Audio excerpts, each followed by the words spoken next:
Hey guys, Davosaurus here. So this is going to be a continuation of the introduction to Tarkov series, or the teaching Tarkov series, depending on what you think of it. This is designed for players that are new to Tarkov and or shooters as a whole. So if that's not you, watch something else. It's totally cool. Not gonna hurt my feelings. Otherwise, let's get into it.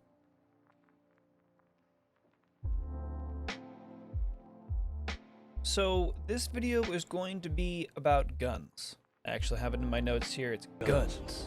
Lots of guns. Lots of guns. And what that means is we're going to go over what types of guns, weapons are there at a high level. As you can see, I've got some examples here on the right. From there, we're going to have stats and whether they're important or not, and what they mean.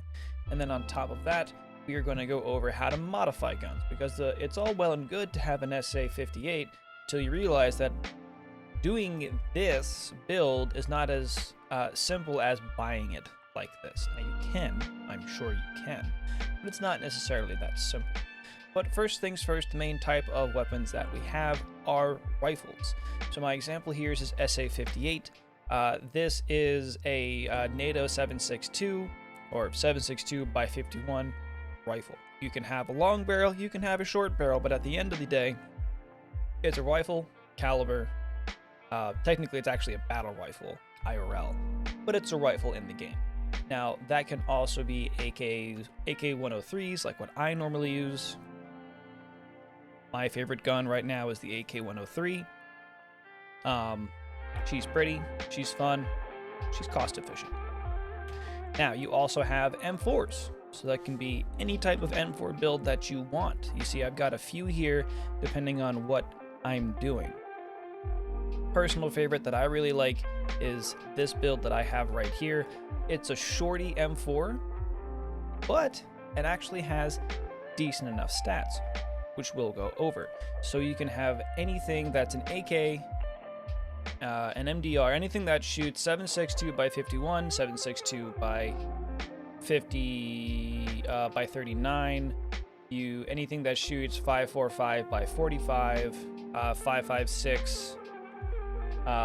Basically, it is a rifle of any sort.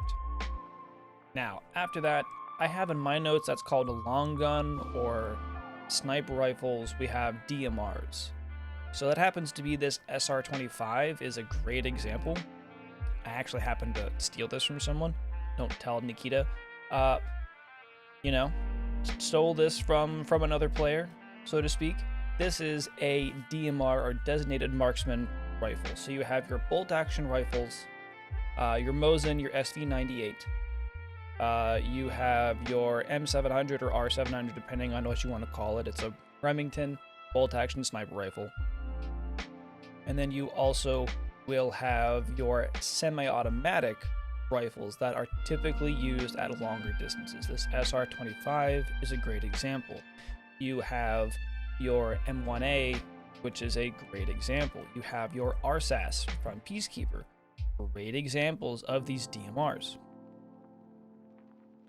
All of these are single-fire weapons that are more efficient at range, but they are still incredibly efficient weapons, and they should not be discounted just because they're single fire only. Now, to counterbalance that, the RFB here, this is a single fire only weapon that is actually more thought of as a rifle, because it's got a smaller barrel, but since it's single fire, it's probably better used at range. Just kind of a caveat for that. Next, we have shotguns. Shotguns are typically pretty self-explanatory. If it looks like a shotgun that you've ever seen in a video game, if it smells like a shotgun, if it sounds like a shotgun, it's probably a shotgun. Now, the KS-23, didn't even know this was made by TAWS. It's kind of interesting. The KS-23 is probably the one that you will see the most in the wild, so to speak. But we still have your MP133s, your MP153s. You have your Saga 12, which is also a shotgun that just looks like a carbine or carbine. If it shoots slugs, or buckshot, it's a shotgun. There's really no two ways about it. 133s, 153s, Saga 12s, KS-23. Pretty self-explanatory for that. Next we have submachine guns. Now submachine guns are relatively interesting here because right now we're looking at the 45 ACP version of the Crisp Vector, which was added in this patch, which is 12.10. Yeah, I think it was added for 12.9, I think, was the wipe that it was added in. 12.10, 12.9, relatively recently. There's two different versions. There's the 9mm, which I think is sold by Peacekeeper. There's the 9mm, and then there's also the 45 version. The 45 version has a little bit higher of a cyclical rate, but it has smaller magazines, while the 9mm can use 50-round Glock mags. So it's kind of one of those where, do you want better ammo with a higher fire rate, or do you just want a shit ton of ammo? Primarily, I don't really use SMGs because I think the ammo is underpowered. But the MP5 is a lot of fun to use. The MPX is a lot of fun to use. The MP9 is a lot of fun to use. I would recommend you stick away from the UMP. It just has a low fire rate compared to all of the other SMGs within its caliber, so it's kinda may not be worth it, but your mileage may vary. I might just be honest with you. But for the most part, if it's a small weapon, you can classify it into a submachine gun, as opposed to a small rifle or a large pistol. These should have decidedly high fire rate while being in a small compact package, ideally. Now, for those of you that are also gun nuts like myself, IRL, you will notice how I'm kind of hovering between the MP7 and the P90 here. And the reason being is that technically in the game, these are classified as submachine guns, right? So you see literally up here, these are submachine guns. When I went into the real world, these are classified as PDWs, or personal defense weapons, and they are designed to be small, compact packages that have a non-submachine gun or a non-pistol round, right? That's kind of something that's very interesting to note, is this 5.7 and 4.6 calibers compared to if we grab the SIG here. The SIG is shooting, the MPX is shooting a 9x19, so that is a pistol round. The MP5 here is also shooting a pistol round. Even the HK here is shooting 45 ACP. That is a pistol round. So that's what makes these different, the P90 and the MP7 different, because even though they're classified as submachine guns, they are PDWs, so they are submachine gun-esque sizes that are shooting rounds comparable to a rifle. Something to be aware of. Not really going to affect a whole lot in game that you need to know deeper than that, but it's just kind of a neat, party trick, because people talk about bullets at parties.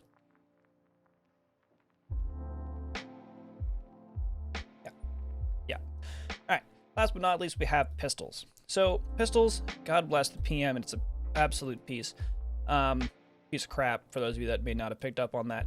Pistols are small weapons that shoot the same caliber as your submachine guns.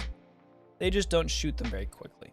The PM is the most obvious one, because when you think of like a Russian handgun, modern day, you think the PM, or if you're thinking historically, you're thinking the TT. All right, if you ever played as a Russian in a World War II-esque video game, the Russians normally use the Tokarev in 7.62 by 25. That's what this is. That's that handgun.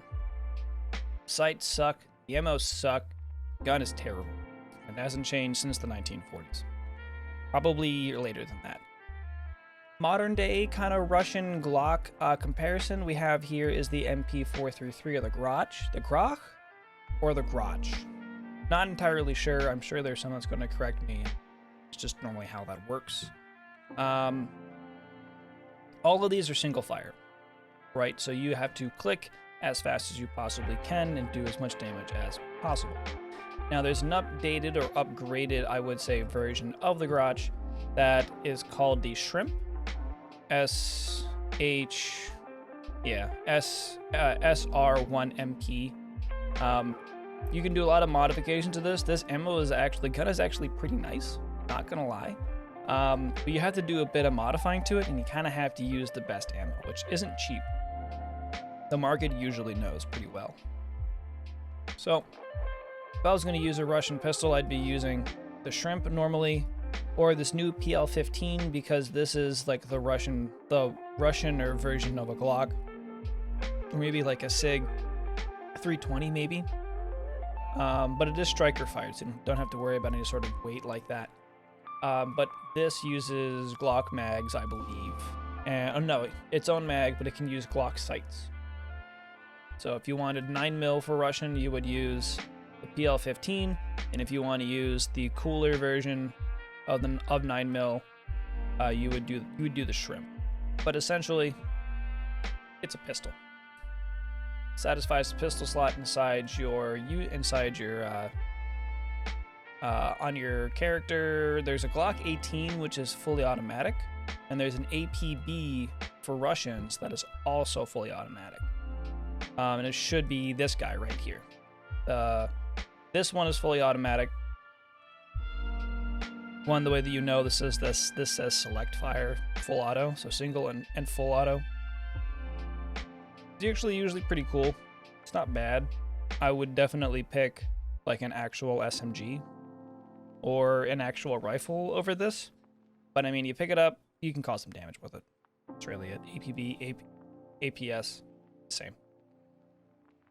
So the next thing I just wanted to touch on, so I have a general description if you're wondering about what a gun is in Tarkov at a high level.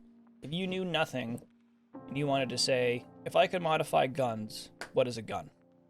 So a gun ideally is a gun shoots or sends a projectile that is loaded into a container. So a gun shoots a projectile, and that projectile has to in some way, shape, or form be loaded into the chamber, right? So that can be through a box magazine when the bolt is open into the box magazine, or you actually replace a detachable magazine back into the weapon, open and close the bolt, and you're ready to rock and roll, ideally. Dumb, but the next stipulation of this is actually kind of more stupid. So there is a thing in this game, so there's a GL40. So there is a, you may have heard people refer to it as the 40 mic. 40 mic for those of you that may be a bit more initiated. This shoots 40mm grenade launchers, or grenades. This is a 40mm grenade launcher that's just standalone. Now, if you use this, you're an asshole. I'm not monetized on YouTube anyway, so I can say this, and I stand by it. You would use this if you wanted to make enemies in the community. That's really it. Or if you're a cheater. That's pretty much it. Though, with all of that out of the way, GL40 is not as easy as it seems. And since the game doesn't have hit scan weapons, you kind of have to actually be accurate with it. There's only really one explosive or one munition you can use for this that technically makes this viable. And they are incredibly expensive. So yeah, just be aware. Cool. So the next thing I wanted to go over was stats, right? So not every single stat that the screen tells you is actually important. Not everything is something that you should min-max when modifying your weapons, whether that's done in the field or if you're doing that in your stash, like how I'm doing it here, right? And those of you that may not know what min-maxing is you are minimizing your weaknesses while maximizing your strengths. So it's basically, or if you play big WoW nerd is what it is. You are basically going for your best in slot for that weapon itself, right? So this SA-58, this is pretty much always going to be meta. One way or form, the SA-58 is always going to be a meta gun. No way around it. It is what it is. It does a hell of a lot of damage, and it has a decent fire rate, but it gets carried by the ammo that you can put into it, right? M61, this ammo, we kind of went over ammo a little bit earlier in a prior video, is pretty broken. Broken as in you can 2-tap someone through the highest, maybe 1-tap someone to the face through the highest level armor with just one.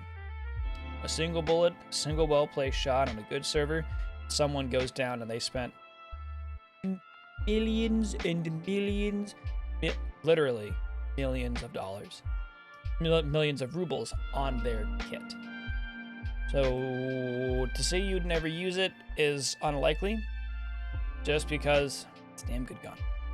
Now, with that being said, not every single stat on this screen is actually helpful, right? And that's the reason why I'm putting this up between the Vector, the SR25, and going over the SA here, just so that you guys have multiple different options to see what it is that I'm talking about, and hopefully I can get these three to play well on our screen here. Something tells me we won't. My favorite. So then we will actually just keep that'll work. Oh, just kidding, we're good. Haha. All right, so the first things first, and this is in my opinion top to bottom the most important stats for weapons. First things first is we have ergonomics, right? Because ergonomics here controls the length of time that you can aim down sight. So in the game, you have a arm stamina stat.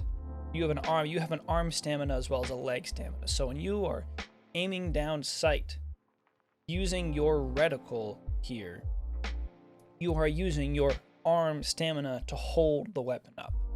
Ergonomics is affected by weapon weight, as well as certain modifications on your weapon. Now, in addition to your length of time, it also will be the sound. How much sound you make when you aim down sight and stop aiming down sight. So when you go up, you make noise.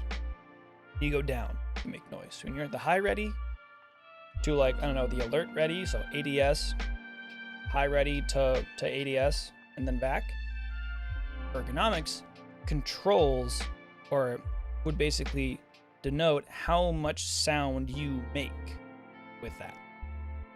And then, of course, the higher the ergonomics, the faster you will aim down sight with that weapon. So ergonomics is incredibly important in its current implementation. Now, this will change in the future. So this video, eventually, will no longer be pertinent because ergonomics is going to change and it's going to be more of a comfortability stat. So the more you use a weapon, so your weapon mastery will matter more, right?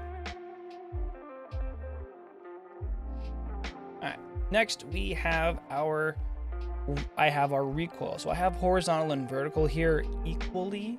Ideally, at a high level, you want vertical, your recoil, to be as low as possible. Better or meta builds will have high ergo and low recoil. It's kind of like golf. The lower the number, the better the number.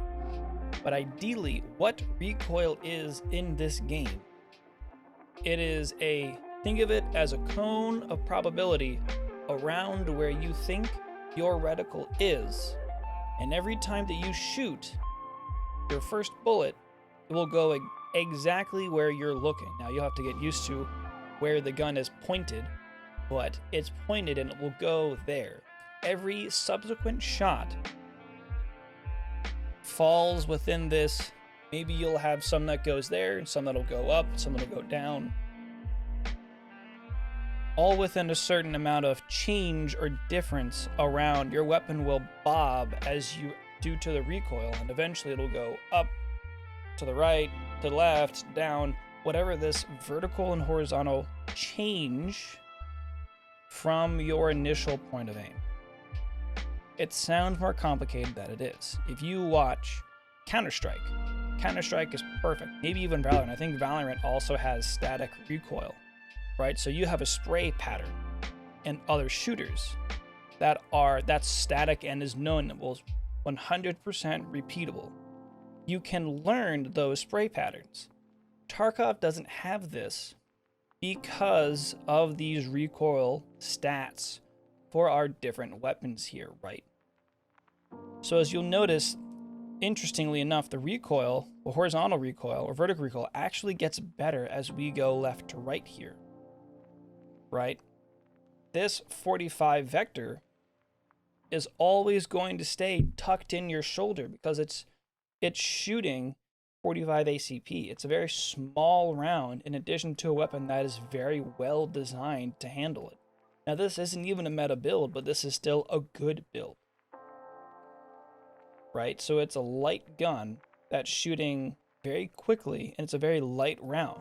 And so it may drag your weapon side to side more than it's actually going to drag your weapon up and down, because it's designed to compensate, IRL and in-game designed to compensate for vertical recoil. That's one of the reasons why there's this mechanism, all of this space between the magazine and the trigger guard here, is there's actually a mechanism that counterbalances the cyclical, or how this weapon functions. It's actually designed to counterbalance that and pull the weapon back down. It's a counterweight system.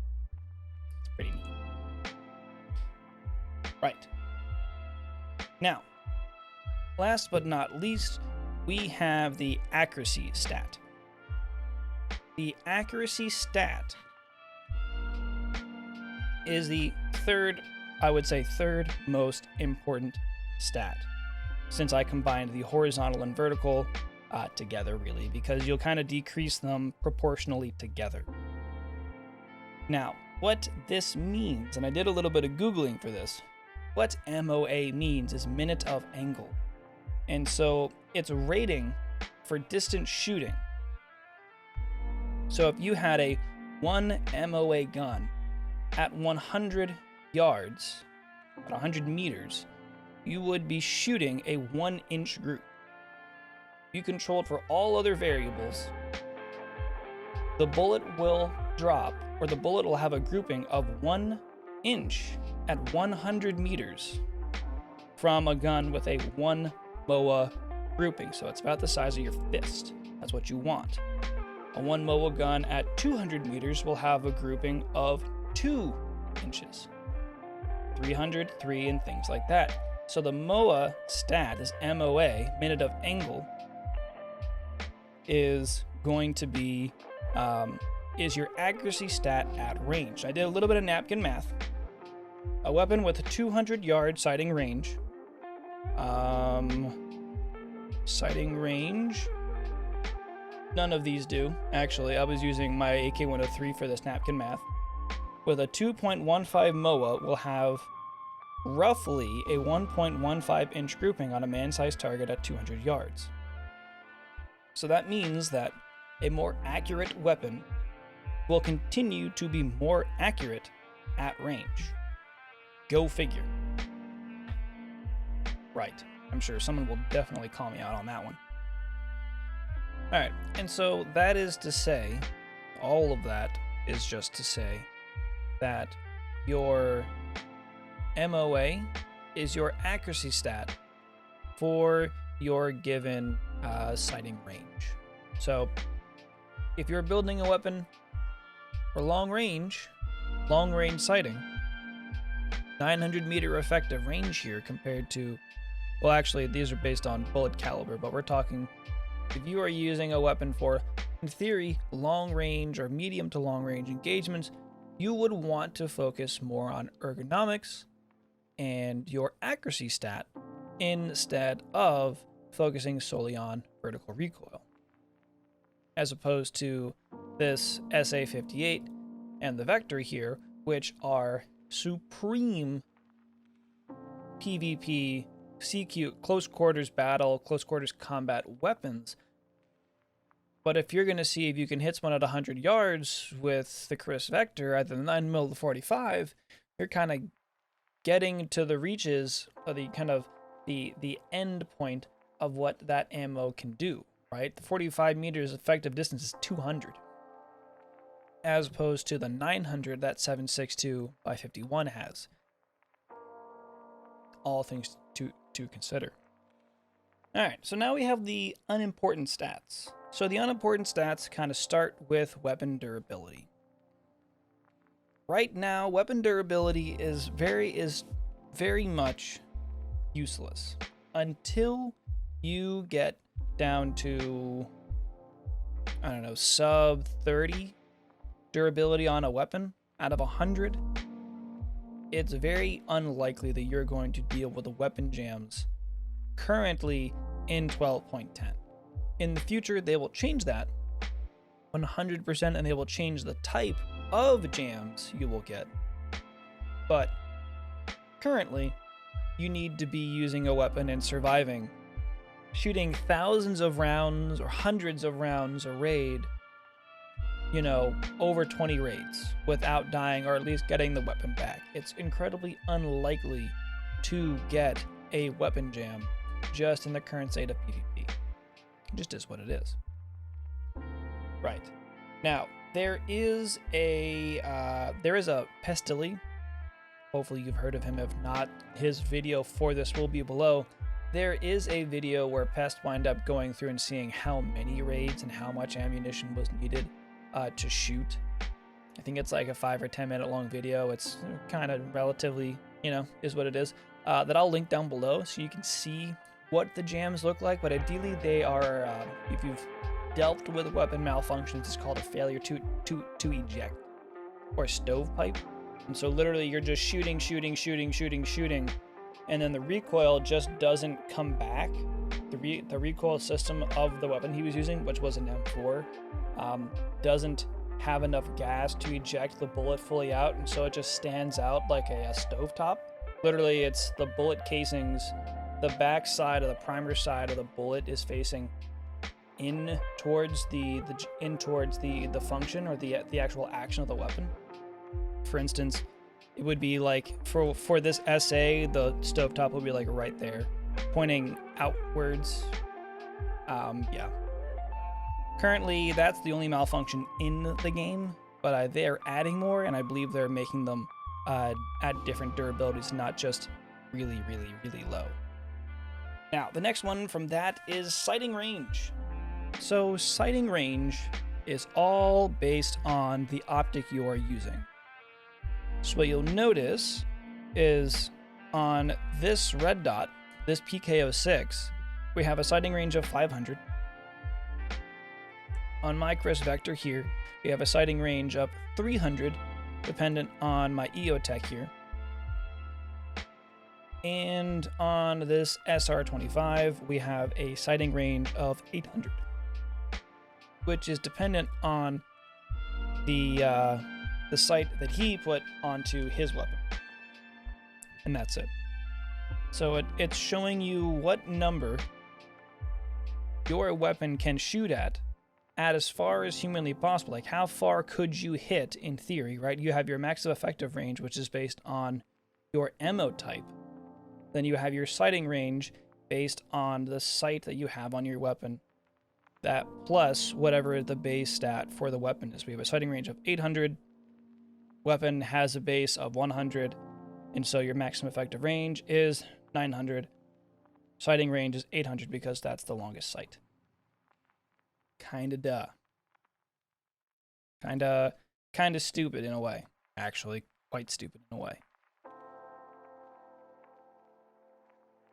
Cool, so let's set ourselves back up for just this last one.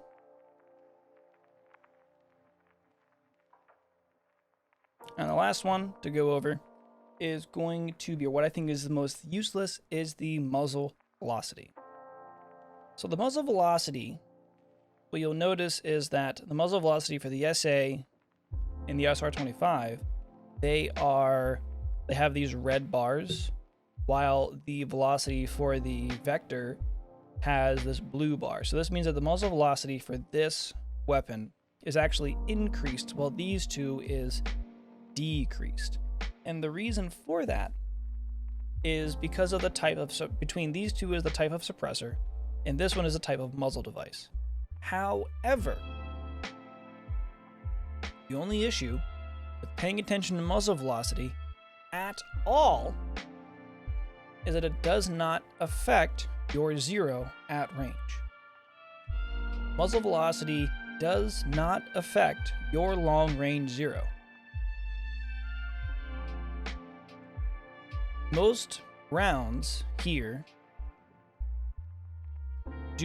most maps are not large enough to where your muzzle velocity actually matters at all.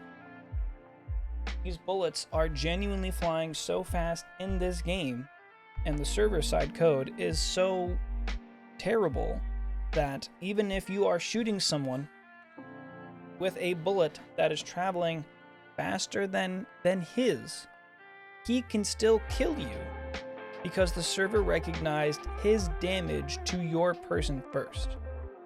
So muzzle velocity is 100% useless until they change the long range shooting models. Right. Now, this does affect bullet drop, but not damage drop off. Bullets do not have a damage drop off. They eventually just get affected by gravity. But once again, your zero doesn't compensate for this. And muzzle velocity at a high level, at a what is this? This is how fast the bullet is leaving the muzzle of your rifle at the immediate second that it stops being propelled. Right, so how bullets work. A proverbial hammer hits the back side of a bullet. That's called the primer. That little hole there, that is the primer. So it strikes the primer, propels the bullet, the gases inside of the bullet casing explode behind the actual projectile that's going outside of that's actually leaving your muzzle here, right? So longer barrels help with higher bullet velocity, not that it actually matters. And suppressors, certain type of suppressors actually help with that because they just elongate the barrel. Blast mitigation devices like this actually hamper, but not in a logical way. So once the bullet leaves your barrel here, it stops being propelled and is now just moving under basic laws of physics. A object in motion will continue to act in motion until it is stopped by a equal or greater force, right? So the bullet's going to continue flying until it hits something, and then it's done. Could be a person, can be a tree, can be a wall, can be a skunk. Doesn't matter what it is. You shoot a bullet, it's going to keep on going. Or if you shoot it directly up, it'll eventually come back down. But that doesn't happen in Tarkov, right? So yeah, crash course in ballistics. Gotta love it. So the last thing that I wanted to show you guys is I wanted to talk about how to modify guns. How to modify guns in Tarkov, right? Because as much fun as it is to take your favorite AK-103 and then go against Thickums McGee Giga Chad that has everything hyper meta, everything modified, everything, I'm going to put myself in the best possible position if I too am modifying the weapon. Right? So the question becomes, why do I do it? How do I do it? What are my requirements to do it? Simple, right? The who, what, when, where, and why of modifying guns of Tarkov. So ideally, we can change out this AK-103's different parts. So I can remove... Actually, I guess what's interesting to note here is anything and everything here. So if I just right click on the weapon here, press disassemble, every single part of this weapon is modifiable. So I can either buy parts and click and drag, like so.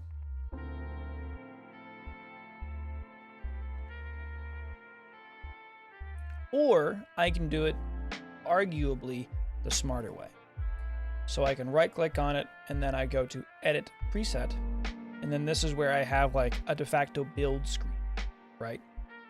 The question is, I right click on it, I don't have edit preset. Why don't I see edit preset? The big reason being is if you go to your hideout, you need to have at least level 1 workbench completed and installed in your hideout. If you don't have that, you have to have that. You don't really have much of a choice. From there, you could buy parts and add it to the gun, but you can't access that edit preset / build screen, right? And of course, from there, you need cash. Pretty much it comes down to you need cash to do it. So if you don't have money, which in Tarkov is sometimes easy, sometimes hard, or if you don't have the level 1 workbench, you're kind of screwed, unfortunately. Now, for me, I'm a huge fan of the AK-103. Every single part here is something that you can change. It doesn't matter what gun you're using. It doesn't matter how you're modifying it. There's usually some way to get something onto the gun you're using. So, with that, let's actually rebuild the AK-103 that I use.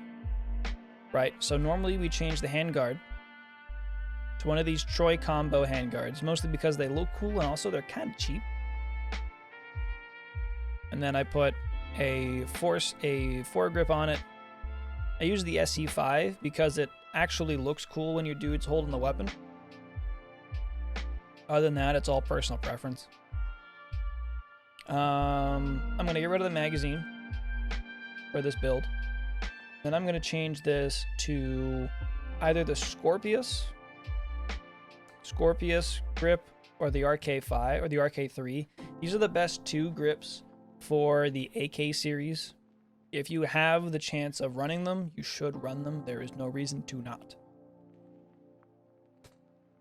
Right? I'm going to show our stats up there so you can see how the weapon is changing over time. Alright, so since this has a foldable stock, normally you would go with the PT3 stock. Now you can put a buffer tube on here and then put a real stock. It's all up to you.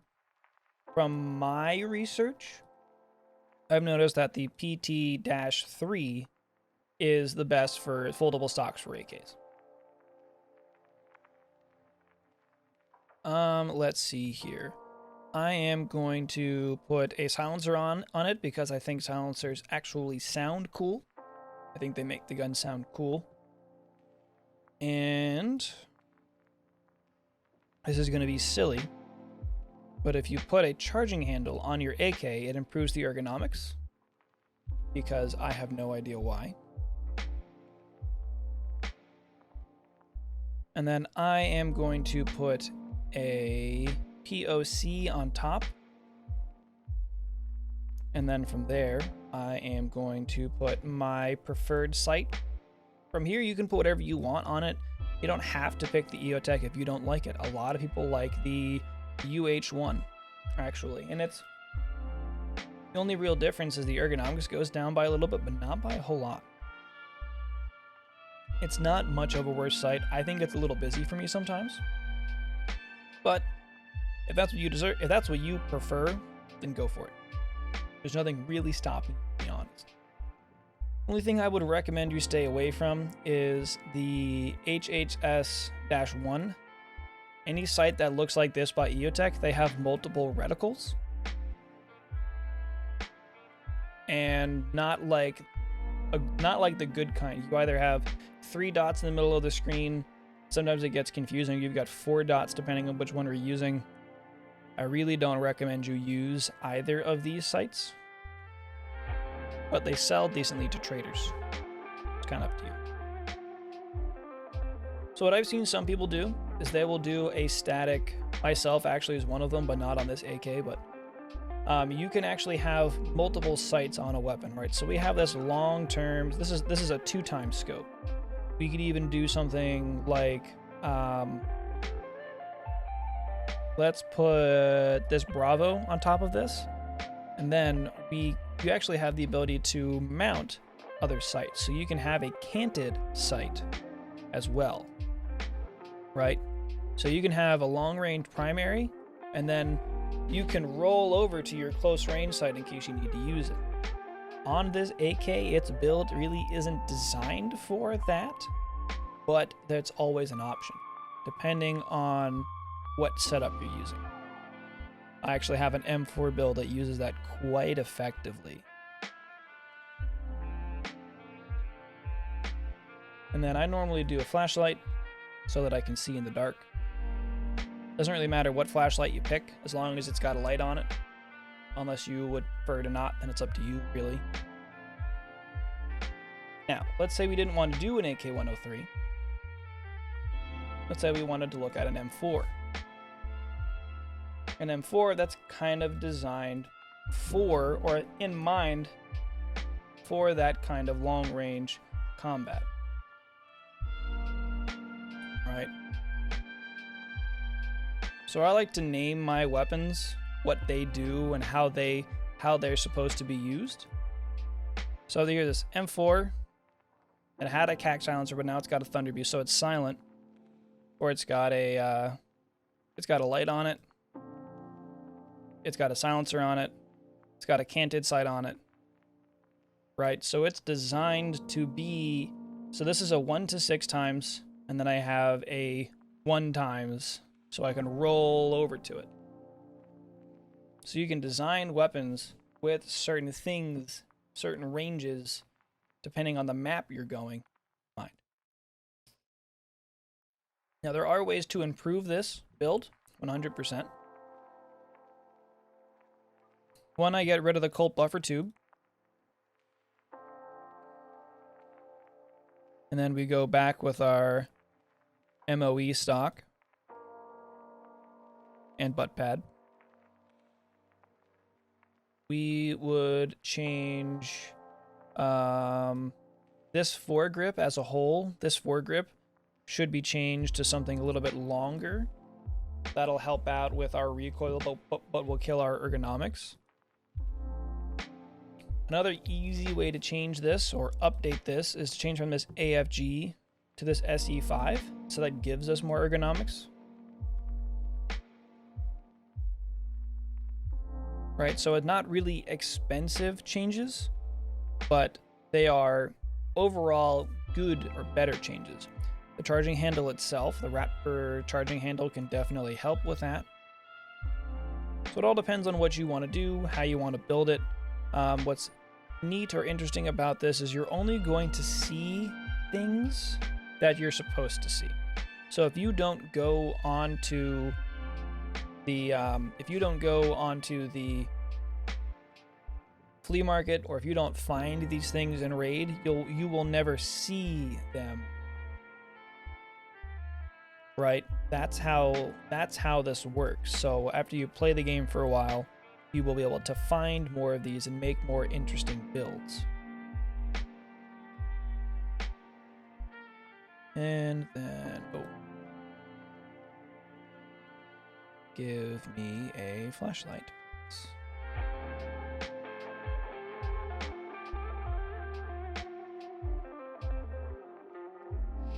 Right.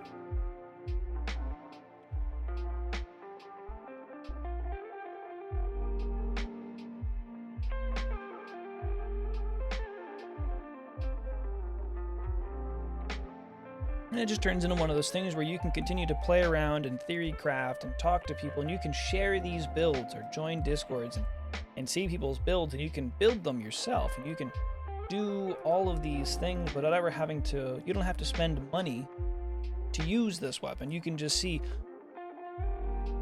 One of the big issues when I first showed this off to people is they had issues like, would this sight be blocked by the actual magnification portion of the Voodoo sight. And it's actually not that bad. It doesn't block any more of your peripheral that this big-ass sight does not. Right? So depending on what you're going to do, it's really going to help what it is that you are going to, how you're going to build it, what it's going to do, how you would build it. Like what I like to do, personally, is just play around in here. Alright, so you can have a stock M4, take that off, take that off. There are a lot of these things that you would just get rid of from the get-go, that you would normally just change, and now from here, you can build an M4 from scratch. From scratch, of course. Right, so let's see here. So I'm going to stick with this normal... We're going to stick with this normal barrel length. I'm not going to change it. So it's one way to, I think, it as saving money. Or it's you don't have to spend the extra cash. But trust me when I say it's very easy to. Let's see here. If I was going to build like a budget M4, so to speak. Budget M4, I normally start with these RIS, like an early wipe M4. I like to do these Daniel Defense RIS-2 foregrips. And then from there, the MOE stocks are usually easy to find. And they are by far the best you can get. Normally, I will go with like a Mod 3 or some of these AFG Black foregrips. These are actually pretty cost efficient. They're not nearly best in slot, so to speak, but they are still quite good. And then for an early round, if you were running a silencer like I normally do, the rotor is not good, but if you need to silent it, then it works. Otherwise, the CAC QD or the QD suppressors, they are quite nice. But ultimately, if you can't get a silencer or it's just not going to work out, then there's no reason to really worry about it then. A lot of the player base knows what a silent M4 sounds like or a loud M4 sounds like, so you're normally going to be very popular. A lot of players are going to be pushing your position, but it's just one of those things that you're just going to have to be cognizant of when you are building a weapon in Tarkov, is just how much how much sound plays in this game.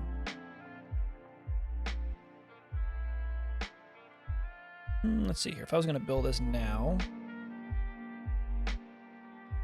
I'm going to go throw a Thunder Beast on it, which is not cheap right now, but it's the best suppressor by far.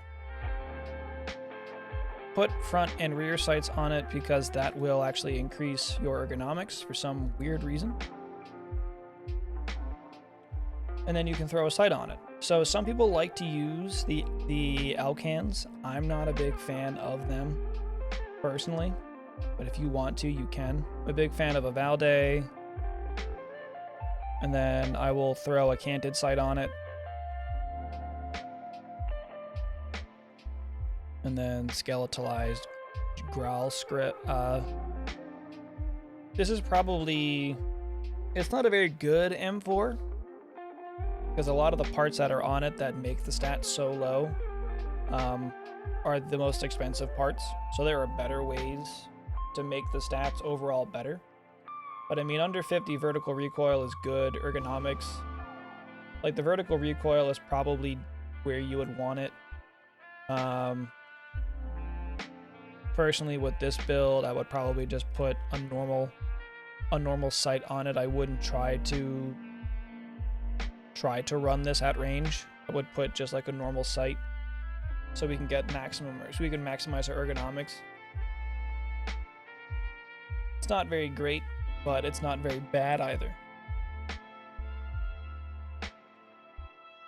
But this is probably one of the more fun things about Tarkov, I think. You can just play around, make some stuff up, really, really, you know, make your guns hyper cool and hyper operator, you know.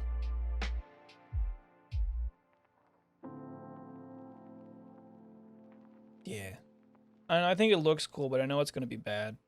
Does that make sense? It probably makes sense.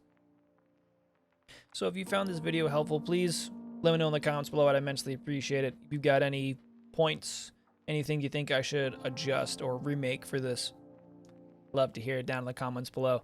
You also can hang out with me and catch me on Twitch at twitch.tv/Davosaurus. I stream Monday through Saturday, typically Monday through Saturday, or if you want to know when I'm going live and hanging out with my community, we're all a bunch of memers and losers anyway.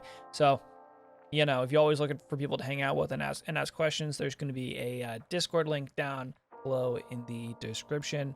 You'll also know when I'm going live and when there's updates and changes to my schedule. But yeah, so I hope you appreciate this. I hope it helps. And I will catch you guys in the next one. Actually, speaking of which, the next one is going to be about meds. Not terribly the most confusing, but if we're doing a soup to nuts basics Tarkov tutorial series, then meds is probably one I should have done before guns and armor. Oops. But yeah, so I will catch you guys the next one. Peace.